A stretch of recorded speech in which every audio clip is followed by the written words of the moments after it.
Hello बच्चों, चलिए प्रश्न पढ़ते हैं। प्रश्न दिया है कवकों में पाए जाने वाले लैंगिक प्रजनन का वर्णन कीजिए। तो इस प्रश्न में हमसे कवकों में जो लैंगिक जनन होता है उसके विषय में पूछा गया है, अर्थात इस प्रश्न की जो मुख्य अवधारणा है, मुख्य अवधारणा जो इस प्रश्न की है वह कवकों के विषय में है और कवकों में भी हमें लैंगिक जनन के विषय में यहाँ पर बताना है।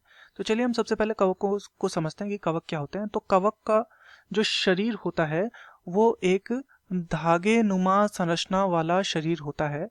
धागे नुमा शरीर का होता है, धागे नुमा संरचना वाला शरीर का होता है तथा ये जो धागे नुमा संरचना होती है इसे कहा जाता है कवक तंतु।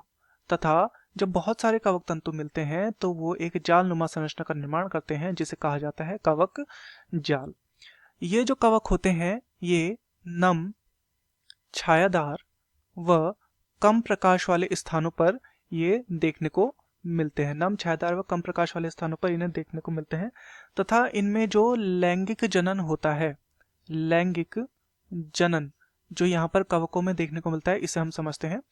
तो यह विभिन्न चरणों में होता है। लैंगिक जनन क्या होते हैं, यहाँ पर चरण होते हैं इसमें। इन्हें हम समझते हैं कि कौन कौन से चरण यहाँ पर होते हैं। तो सबसे पहला जो हमें यहाँ पर देखने को मिलता है वह देखने को मिलता है प्लाज्मोगैमी।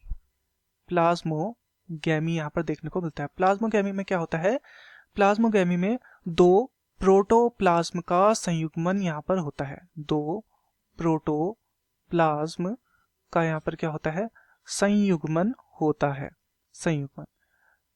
फिर हमें यहाँ पर देखने को मिलता है, दूसरा जो देखने को मिलता है वो होता है कैरियोगैमी। कैरियोगैमी, कैरियोगैमी हमें यहाँ पर देखने को मिलता है।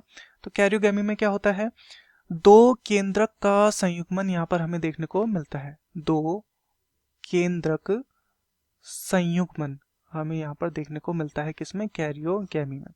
इसके अतिरिक्त यहाँ पर देखने को जो मिलता है वो होता है अर्धसूत्री विभाजन। अर्धसूत्री विभाजन यहाँ पर होता है, अर्धसूत्री विभाजन। इसमें क्या होता है, अर्धसूत्री विभाजन में क्या होता है, यहाँ पर अगुणित कोशिका निर्माण होता है। क्या होता है, अगुणित कोशिका निर्माण यहाँ पर होता है, अगुणित कोशिका निर्माण यहाँ पर देखने को मिलता है। तथा किसी किसी कवक में डाई कैरियोफेज भी देखने को मिलता है। डाई कैरियोफेज।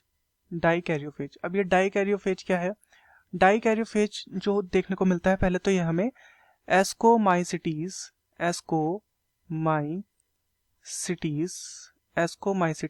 ये कवक का एक वर्ग है, एस्कोमाइसिटीज।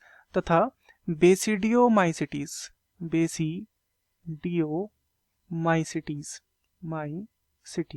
यह भी कवक का ही एक वर्ग है। एस्कोमाइसिटीज और बेसिडियोमाइसिटीज जो वर्ग हैं इनमें कैरियोगैमी से पूर्व देखने को मिलता है।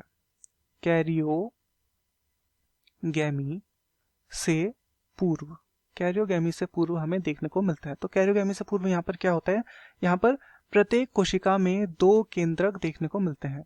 प्रत्येक